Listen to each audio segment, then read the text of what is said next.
Hello everyone, I'm Nini FC and this is Blue Lines TV, and today I'm bringing you guys the match review of our 1-0 win over Liverpool yesterday. And you guys, before I get straight in the video, you know what the deal is. Hit that bell notification button to stay tuned to all things Blue Lines TV, and remember to smash that like button. Help me get more than 500 likes for this video. And you guys, just to let you know before I start this video, I need to say that I wasn't able to watch the whole game live yesterday, so I had to rewatch the game obviously today before I can film this match review.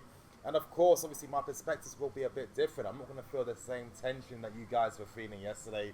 So some of my opinions might feel a bit different compared to yours because you guys were watching the game live, so you could experience all the moments and you could feel the pressure and the stress. And I just wasn't able to feel that entirely because I knew what the score was beforehand.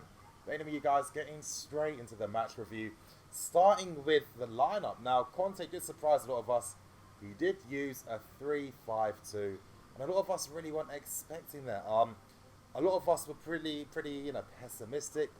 Of course, immediately that told us how we were going to approach this game. We were going to be very defensive and with deep defensive low blocks and pretty isolated at top at times. And there was another surprise as well. KO has actually continued starting over Christensen, and it seems like Conte has gone back to favouring Cahill over Christensen. Of course, Christensen has been making a few individual mistakes, not consistently throughout games, but unfortunately they've been one big moment, each game recently. Again, this guy's only 21 years old. He's getting tired. His body's not fully developed just yet, so it's understandable. I don't know. I'm going to speak about my thoughts on Cahill and Christensen in the 5 talking points video later on today, which I will be releasing, so don't worry about that. But anyway, it was a 3-5-2, and yeah, getting straight into the start of just how the game went, especially in the first half. And really, the first half really told us how the whole game was actually going to take place. Things didn't really change up too much from a tactical standpoint in the second half. Basically, in the first half, with our 2 strikers up front with Giroud and Eden Hazard, because again, Morata has had another back injury. He is feeling pretty injured at this moment in time. Hazard and Giroud didn't really press the Liverpool back line at all. Really, we didn't really use any high pressing against Liverpool whatsoever in this game. Anytime Giroud and Hazard had the ball, they were just occupying spaces centrally so they could receive passes and hopefully try and create something from that.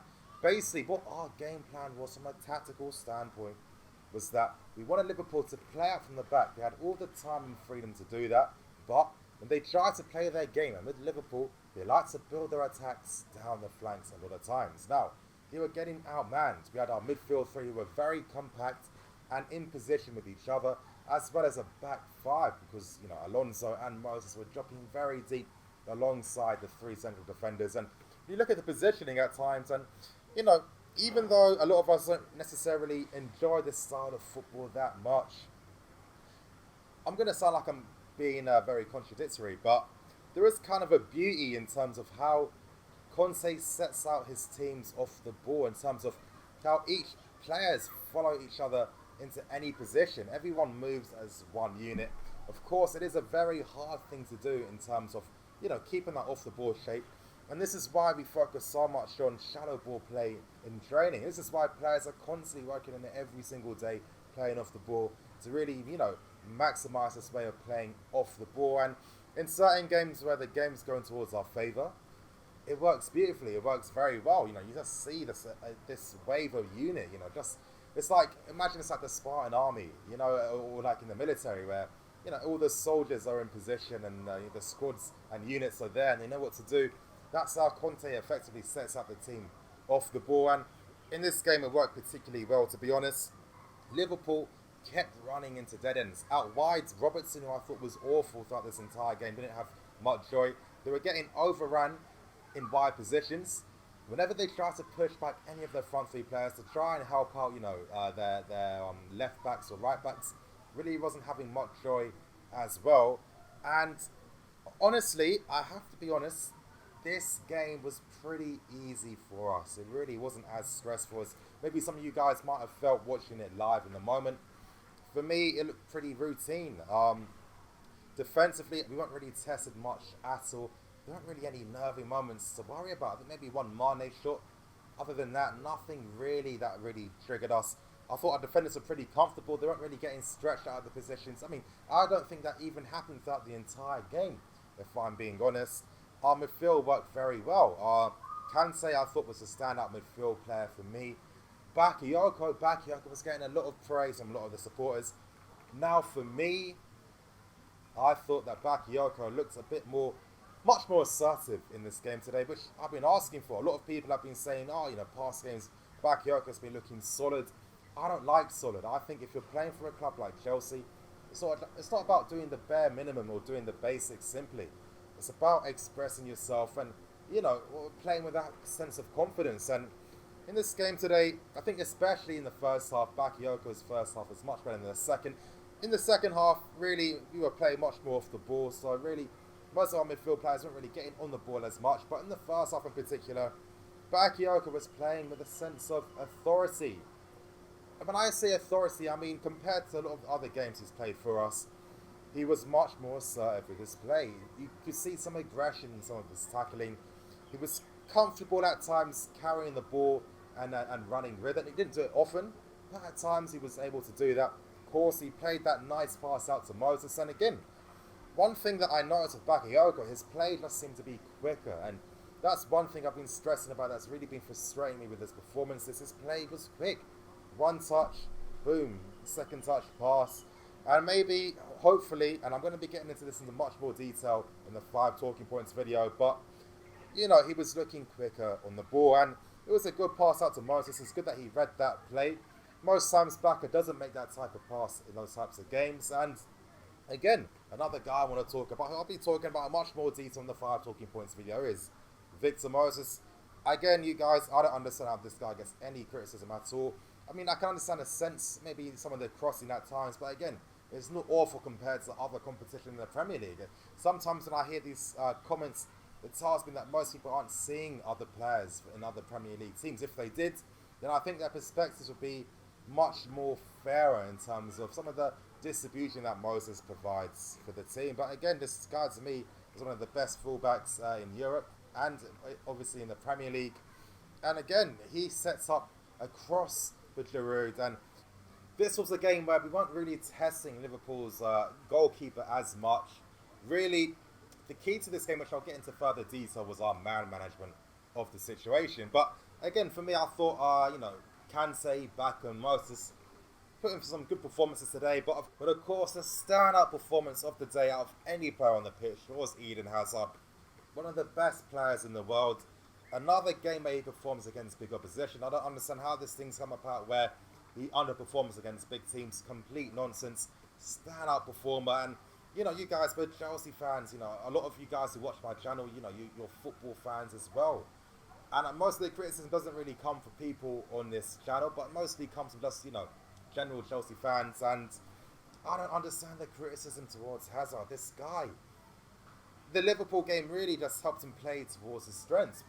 For example, we know with Liverpool that they like to press hard, they like to push their midfield up and they try to harry teams, but they leave an ocean of space between their midfield and their defence. And with Eden Hazard, you know, playing in a 2-man system up front in a Conte system, he's able to drop deeper a lot, and he has that freedom where he can run to the left, to the right, and drop centrally. And there was a lot of space for him to play, and it was a joy to watch. It was like, you know, especially when Hazard got that V-neck. It was literally Joga Benito from Eden Hazard. Fantastic pieces of skill, dribbling, and it was just a class apart from any player on the pitch. And sometimes, you know, when you talk about who's a, you know, world-class player and who's amazing, for me, I kind of look at players that just look better than other players on the pitch. And the game looks much easier for them compared to everyone else. You know, all their touches, their pieces of play are much better than anyone else on the pitches. And with Eden Hazard, 90% of the times, he is the best player on the pitch in every game that we play against. So this guy needs to get credit and complete joy to watch. And again, you guys, it gets you thinking, if there was a tactical system that allowed him to have more joy in front of goal and allowed him to get in front of goal more and not necessarily have so much responsibility in terms of build-up play as well, Hazard's goal contribution would be much higher. That's just the reality of the situation. As I was saying earlier, there isn't much to talk about in regards to the second half, as the game really continued in that same way. I think I was making an earlier point about game management, and for us to get the first goal from Giroud's header, really that helped us control the stem of the game. For example, let's say hypothetically Liverpool got a goal and drew, that would have forced us to come out a bit and try to attack Liverpool and push some more men forward. We didn't really have to because Liverpool's goal threat was practically non-existent. I was talking about Conte's off-the-ball system, and we were literally outmanning Liverpool's front three. Of course, with our midfield players playing close to our back three, we were able to stop them getting much of the ball. We were stopping them from having any choice out wide as well. As I was saying, Robertson was awful. Klein was non-existent. We outmanned them from, getting to the byline. Very rarely were Liverpool fullbacks getting to the byline trying to put crosses in. And this meant that Liverpool's front three really didn't have many touches of the ball in this entire game. Now, a lot of people were talking about Rudiger marking Salah out the game. I don't understand what people are talking about. I mean, I don't even think Salah and Rudiger barely had any deals against each other. With the front three not getting much service, that forced them to drop deep, push out wide, run inside with the ball at times, and try and play closer to each other as well. But they were just getting outmanned and outmarked. We had too many men back. And again, you guys, this is why, especially the Conte system, it's important that you do get the first goal, because once you have that, in terms of getting a favourable result at the end of the game. This was a game today when no Chelsea players performed poorly on the pitch. The whole team was solid, but at the same time, other than Eden Hazard having a very exceptional performance, and I'd say Bakayoko compared to other games he has played, it wasn't as if we had to play our best game to get the result against Liverpool. And to be honest, I always do enjoy moments like that, when you don't have to play at your best at times, but you're still the better team in this game. And even though we didn't play with much possession at all, and I know, personally that frustrates me and other people as well, in the context of this game, we were very comfortable. No Liverpool, no shots. We were able to control and, play our game the way we wanted to play and try to create opportunities on the counter-attack as well. But anyway, you guys, that's going to end today's match review. Please like, comment and subscribe. Like I said, help me get more than 500 likes for this video today. And you guys, I'm going to be releasing a 5 talking points video afterwards. I know I keep saying it throughout this entire match review, but in the comment section below, let me know about how you felt about the win over Liverpool yesterday. Do you think we've got a big chance of getting into the Champions League? And I'll ask you guys another question as well. If we had the chance to get into the Champions League, would you prefer to take that over Europa League football? And I'm not trying to sound like some crazy guy. I'm only saying that because think of the long-term future.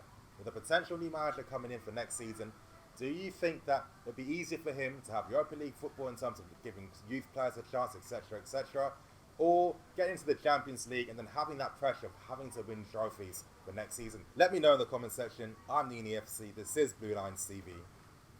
I'm going to enjoy the rest of my holiday. Signing out.